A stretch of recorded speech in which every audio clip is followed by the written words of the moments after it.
Hi guys, I am Muchekwa and I am back with Maths XYZ, and in this lesson we'll be dealing on how to find an angle of inclination of a horizontal.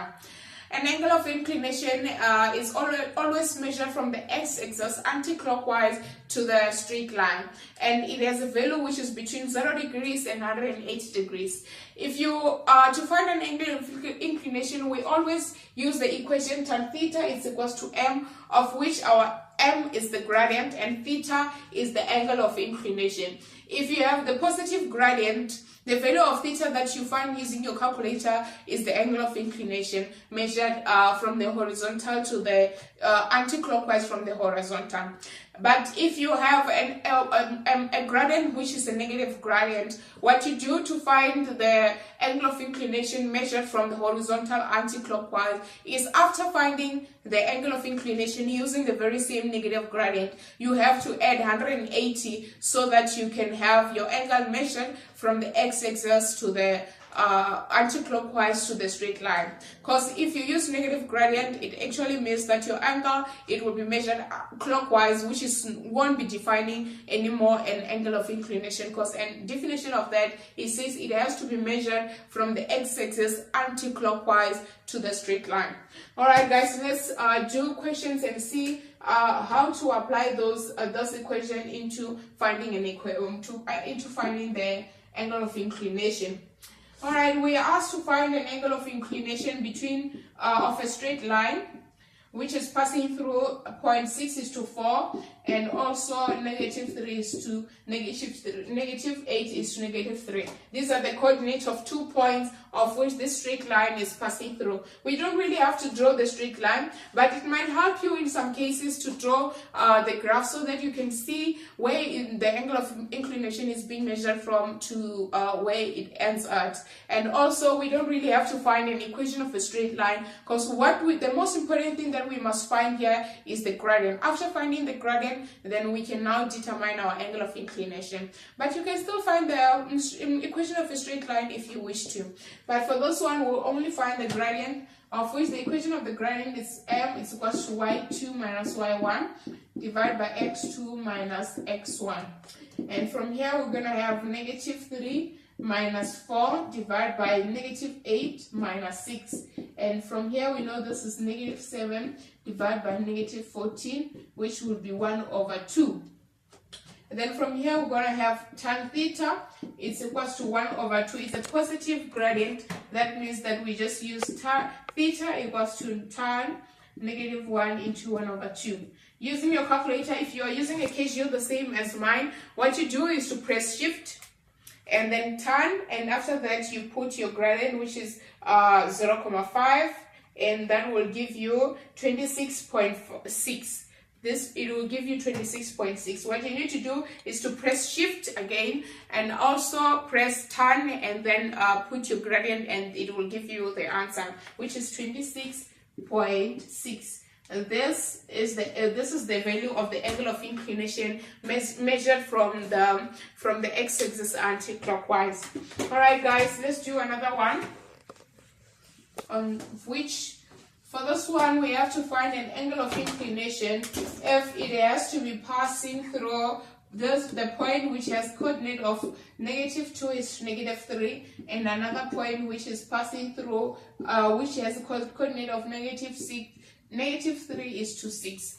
To find the gradient of this, it will be y2 minus y1 divided by x2 minus x1, which is equals to 6 minus 3, which will be minus 3, it will be plus 3, and negative 3 plus 2.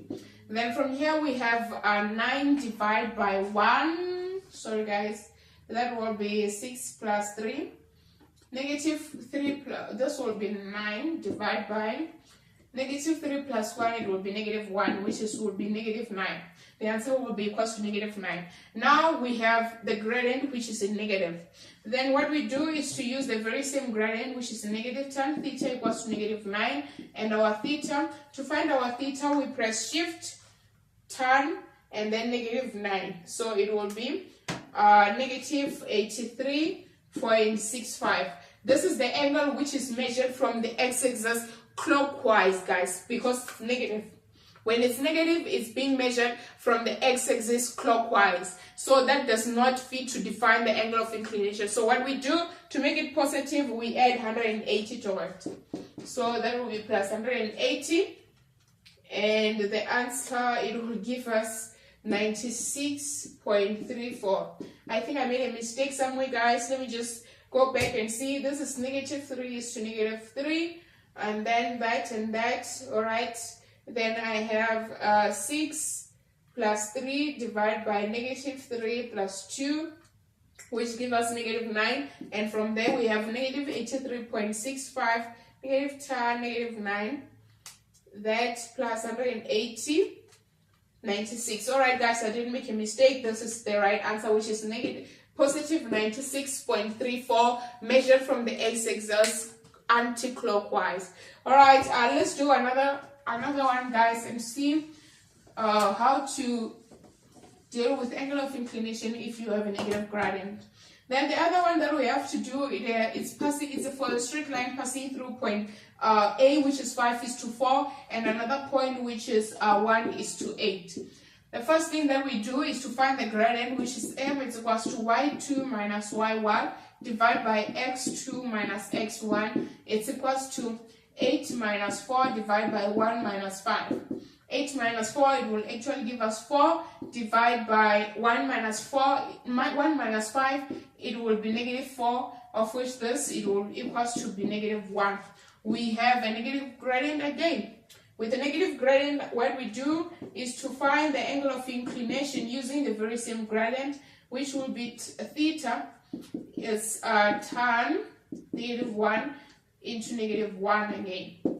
Thus, you use your calculator, shift tan negative 1, and that will give you negative 45.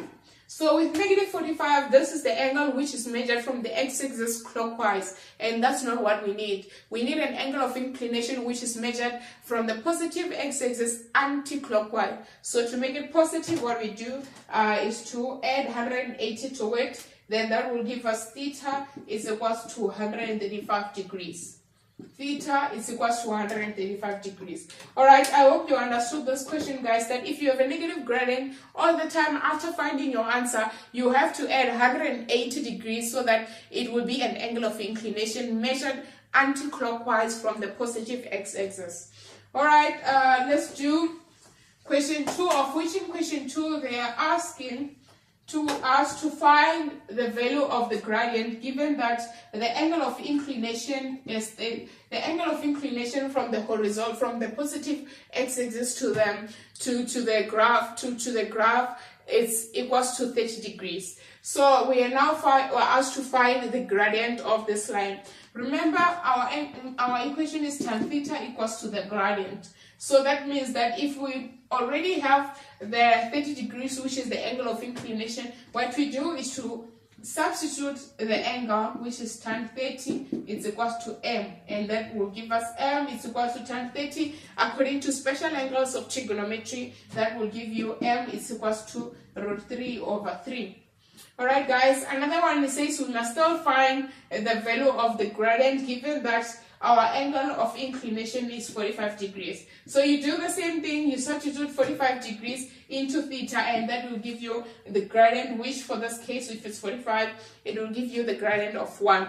So just always know how to manipulate your equation around so that you can get your final answer. If you are given a negative gradient, guys, please don't forget, you have to add 180 to your final answer so that you can have your angle of inclination measured from the positive x-axis into the graph anti-clockwise.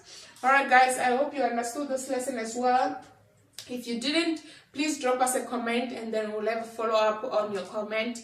And please don't forget to subscribe to Maths XYZ so that you can get daily notification when we upload videos. Thank you.